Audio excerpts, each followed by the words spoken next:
Well, ladies and gentlemen, it is official. Kamala Harris is not going on the Joe Rogan podcast. She said yes to Joe Biden, but she said no to Joe Rogan. And I think it's going to cost her big league. There has been no shortage of news in the news cycle. If you have been keeping up with what's going on, Joe Biden called half the country garbage this week. He called half the country garbage.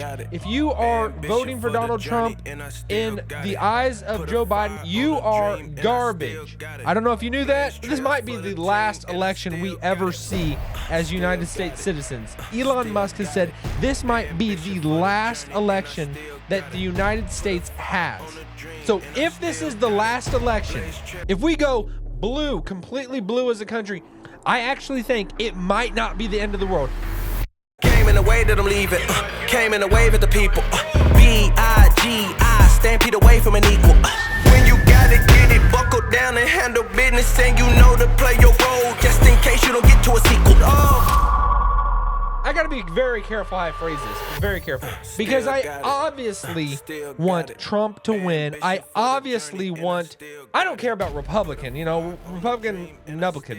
I don't care about that. I do like Trump, and I do think he would do an amazing job as president because he's proven it like he has in the first 4 years he was president. But if he were to lose, and the word on the street from the mouth of Elon Musk and his insight, that brain of Elon Musk, it is huge. He's got next level universal knowledge. Is not even of this world. I almost sometimes think he could be an alien, and he has hinted at that occasionally, whether he's an alien or not. But Elon Musk, he has said this could be the last election if the Democrats win. And you can see that he's put all of his cards in on Donald Trump and the Republicans winning, primarily for freedom of speech. But what I'm saying is, if the Republicans lose, if we go completely blue as a country, if Kamala Harris wins, and what they are doing at the border, letting everyone come into this country and so that they can have a one-party system. And I think if that were to happen, I'm trying to see as in silver lining type of thing, could that be a good thing for our country? I said I got to be very careful with this. I'm just playing every angle that could happen. Every possibility I am gearing up for and ready for. We are just over a day after JD Vance went on Joe Rogan's show. He went on there at Halloween.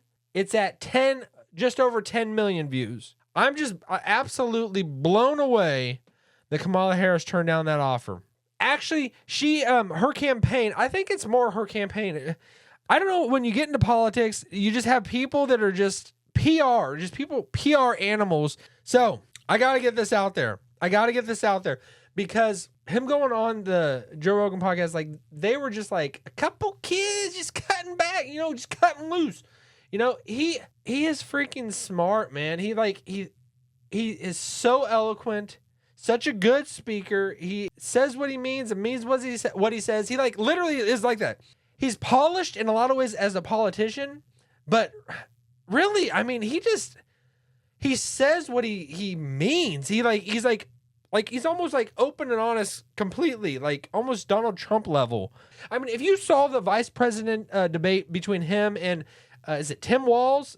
Him and Walz, when they went up against each other, he was like, every question they were asking him, he wasn't like doing the political like maneuvers and just trying to somehow squeeze out of him and just say nothing, and like really say nothing, say a lot of words, but not say anything. He actually answered every question that was put forward to him. He made it a point to answer every question, which was a breath of fresh air for anyone that watched that. You're like, man, he actually wants us to know where he stands on things, and he's not hiding anything. He puts it all out there.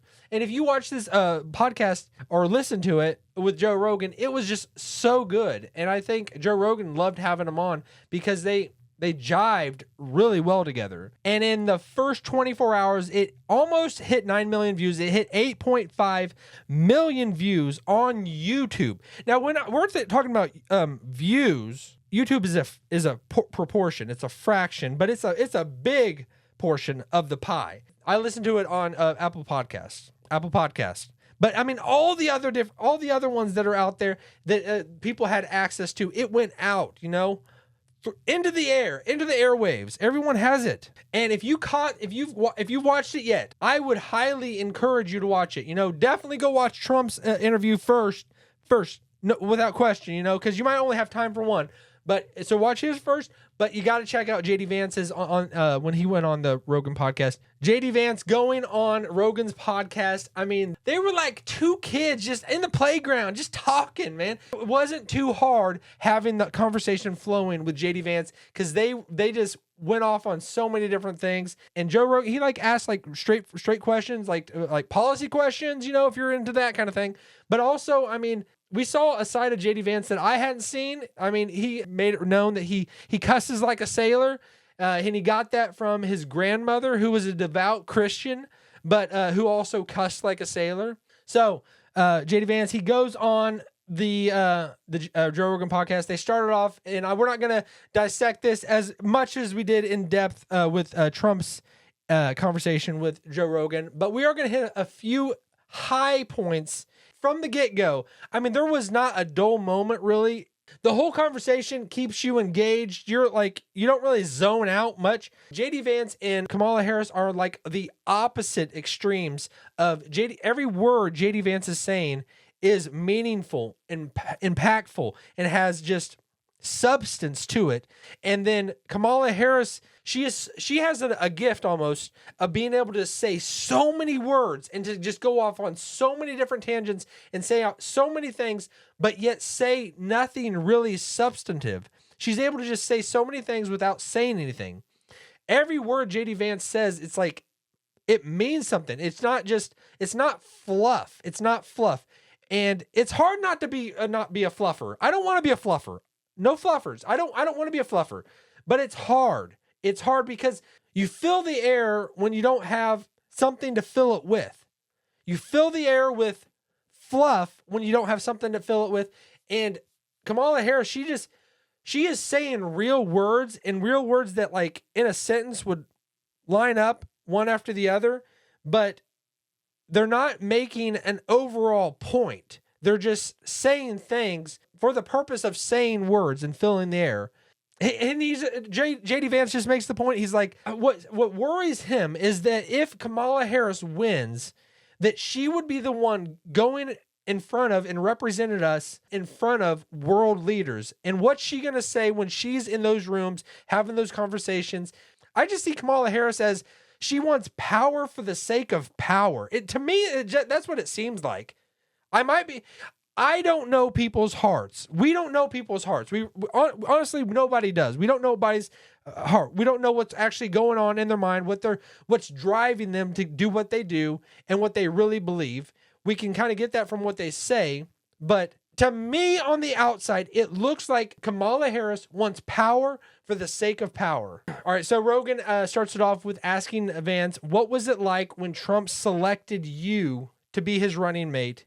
What changed in your life? How did that all play out? And here's his response. Was kind of my attitude towards it. I started to realize that Trump was thinking pretty seriously about making me his VP nominee probably earlier this year, because he would ask me a lot about who I thought the VP nominee should be. Oh boy. And I'd give him, yeah, exactly. And I'd give him names of people that I thought would be pretty good at it. And a lot of the names that I gave him, he would criticize. And I almost felt like he was inviting me to throw myself out there. But it's funny, the morning that he was shot in Butler, PA was the first time that he and I ever talked about it. All right. So this is where it gets to a point where he talks about whenever Trump got shot and what went on in his mind, and he describes this event, and it was pretty eye-popping. And I don't know if the media's going to run with this, because like he talks about going, and whenever it happened, he went home. He got almost in this fight or flight mode, and he went home. He got his gun almost like I don't know if he's a centurion or something like that, a soldier, and just like waited at his house. It was almost ready to go to battle. And it's like, is that the guy we want as our vice president? Someone that's going to be like that? And then you remember he is a Marine. That's in his blood, you know. If we ever go into battle, these are the type of guys that I would want representing us. It was an eye-opening story, and him relaying this to us. And I'm wondering if people on the left are going to kind of jump on that and say, look at this guy. He He goes home and he gets his rifle out and everything. I gotta let you hear this just so you understand what I'm talking about, what he said. And so Trump just leaves JD just hanging in the balance on what's going to happen next. All right, let's hear what he has to say. One of his staff members who's in the room, he's like, actually, wouldn't it really set the world ablaze if we just made the decision today? And so why don't you come up with me and we'll just do the announcement in Butler, Pennsylvania. Whoa. And I said, and of course not knowing at the time what was going to happen, I was like, absolutely, let's get this over with because I'm sick of not knowing. Let's just get this thing over with. And then he's like, no, I'm not gonna do it up there. We need to prepare for it better. So look, I'm not saying it's going to be you, but I'm thinking very seriously about it. Have fun. We'll see after Butler, PA. And then, of course, I go back home to Ohio. Oh, boy. He gets All right, so now he's going to start explaining what happened after Trump just kind of leaves him hanging. It's like someone offering you the job of your life, the job of your dreams, and then just kind of says, well, maybe let me actually just think about it a little longer. I'm not sure. I'm not ready to make a decision yet, but we'll just see. We'll see how things happen. And just kind of just leaves him hanging. And then Trump gets shot. At that point, when that actually happened, nobody knows what's going on. He thinks that Trump actually died. He thinks that he actually got killed. And it's like, if he did, it's like, does that mean war's happening? Does that mean something upheaval's about to take place? And we're going to see JD's reaction. Listen to this. shot. The initial reaction is I actually thought they had killed him because when you first see the video, he grabs his ear and then he goes down. And I'm like, oh my God, they just killed him. And I was first I was so pissed, but then I go into like fight or flight mode with my kids. I'm like, all right, kids, we were at a mini golf place in Cincinnati, Ohio. I grab my kids up, throw them in the car, go home and load all my guns and basically stand like a sentry at our front door. Holy shit. And that was sort of my reaction to it. Anyway. All right. So, whenever Trump got shot, most people, when they heard about it after he's been shot, but everything's okay. But it's like, if we're a millimeter off, a difference in where that bullet went, who knows? What would have happened to this country? What would have, if this country would have been completely just, at that point, just torn asunder. And JD Vance is in that mindset. It's like, he goes home, loads his guns, and just stands there like I don't know if he says centurion or what he says exactly, but almost like in military garb. He's ready to go to battle and war.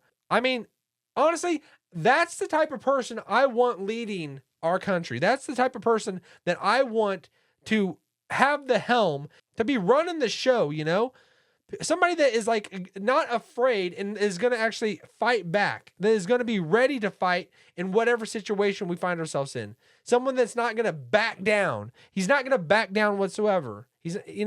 Trump's not going to back down, and it sounds like his running mate, he ain't going to back down either. All right, so here JD Vance brings up the obvious elephant in the room so I thought it was kind of funny at this point in the video that JD Vance brings up the elephant in the room, that the Democrats, they keep saying what all these fears they have of what Trump is going to do, that they are the ones that are doing those exact same things to him. So check it out what he says. It's kind of enlightening. But so what's interesting to me about toddlers, and I've talked with Tucker Carlson about this.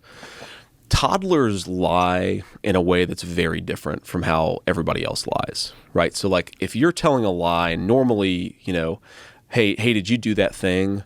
You would say, no, somebody else did it, or they kind of qualify it a little bit. Let me give you an example. My 4-year-old, I'm a big baker, probably surprised by that, but I'm a big baker. And my 4-year-old and I are making an Oreo cake a few weeks ago. And my 4-year-old is helping me. He likes to help me out a lot when I bake. And I go to the bathroom, and the Oreos that we're supposed to put in the Oreo cake, crumble them up and put them in the cake, half of them are gone when I get back. And I'm like, buddy, what happened to the Oreos? And he looks at me, and without a hint of irony or shame, he says, I didn't eat the Oreos, you did, right? So that's the way that Kamala Harris lies, is I didn't eat the Oreos, you did. Not only does she actively brag, and has her administration actively bragged about trying to arrest her political opponents, she will go out and say that if Donald Trump is the president, he's going to arrest his political opponents, even though he already was president and he didn't do that. Did you see she went on Shannon Sharp and said that he's going to take away your Second Amendment rights? It's crazy. Okay, yeah, that is pretty dang funny. So I think about that quite a bit. That it seems like I think about that quite a bit. Just thinking Kamala Harris and the campaign are constantly just berating Donald Trump and just attacking him. They did everything in their power to put him in prison, put him in jail, and that is the threat. If he doesn't win, it's like Trump is like fighting for his life. That he better become president because otherwise he's going to end up in prison. He's going to end up in prison for the rest of his life, which is just, it's insane. And then they are the ones saying that he would do these things. And they're promoting that if Trump becomes president, he's going to come after us. He's going to put us in jail and everything, where he didn't do that the first time when he was president. And they are actively doing that to him while they're saying that he's going to do that to them. So it's like all completely flipped and upside down and backwards. So I don't even know what to make of it, but it's just funny hearing him say that, because him giving that description of that story with his child. He walks out of the bathroom and his kid says, "I didn't eat the cookies, you did." You know, that's hilarious. That's something a child would do. It's something a child would do. And that's something a lot of people do. You know, a lot of grown adults, grown ass men do that, you know, and that's what happens, you know. Human nature doesn't change that different from when you're a baby until you get old. You know, you're still a kid almost at heart. You're a kid at heart. All right. So towards the end of the video, they started talking about illegal immigration and why the Democrats are just allowing these foreigners to just take over our country. And he says it in a couple of different ways. Vance describes it in an event. He gives a story of a CEO of some company that he had conversation with years back, and that was just ranting on Donald Trump and saying why he did not like Trump was because of Trump keeping illegal immigrants out of our country. It was making wages go up because he was having to pay Americans, as opposed to people that are not supposed to be here, the lower wages. Let's hear what he has to say about that. Have cut down the number of illegal immigrants. And because I can't pay illegal immigrants under the table anymore, I have to pay American workers, and they want much higher wages. And I was like, this guy just admitted it. So why all these illegal immigrants? What is the Democrats' game plan? Why are they trying this and allowing this to happen? Why are they pushing for this to happen? The fear is that Elon Musk, like he has said, that our nation could become a one-party nation. Democrats, everything becomes blue. If that were to happen, this is where what I am proposing and what I want to share with you. If that were to happen, say this is our last election, as in real legitimate election, as in between two sides going against each other.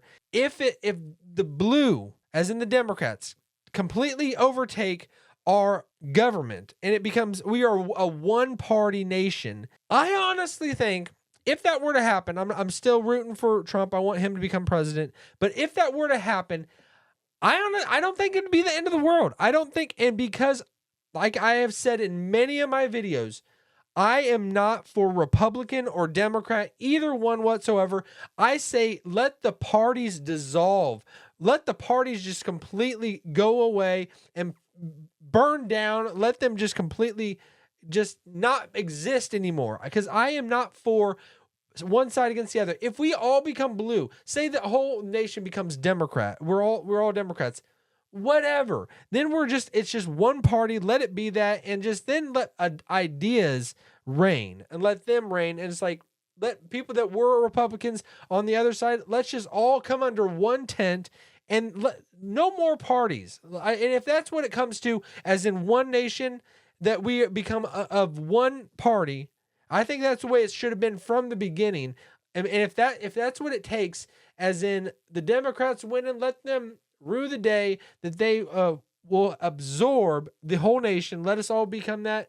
And because then it'll be a matter of ideas winning within the one camp of being blue. Let's all be blue, whatever. I don't think it's going to happen. I still think Trump is going to win, and we will go down that path. But I'm just trying to see things in this, see the silver lining if it were to happen that Kamala Harris wins. But really, I think the only way she would win is if something kind of finicky takes place. And I might throw my conspiratorial hat on, my tinfoil hat, and say that is what would be able to push her through and winning. That's the only way. That's the only way I could see her winning, especially after this last month as we actually go into election happening, people casting their ballots. Joe Biden just called half the country garbage, and I don't think a lot of undecided independent voters are going to have the heart to go out there and vote for Kamala Harris. I just do not see it. I do not see that actually taking place. But anything could happen. We will find out. We will find out. So as we get ready to wrap up and as we get ready to next week, I mean, let's kick the tires and light the fires, because it's going to be explosive. Whatever happens, it's going to be explosive. So we will find out on Tuesday night, more than likely, probably the next morning, and I bet it's going to run. I don't think we are going to get a glimpse of who's going to win probably that night and that next morning. But I think it's going to go into the legal battle because whoever loses is going to oppose the other one, and it's going to go to the courts. But I hope it's an overwhelming victory for Trump so that it can just completely just silence the possibility of the other side revolting and raising up. Either way, there could be a revolt. Who knows? From either side. So either way, like I said, it's not gonna be boring. It's not gonna be boring. So we shall see. Have a great day. Get out there and vote, and go America. Brace yourself.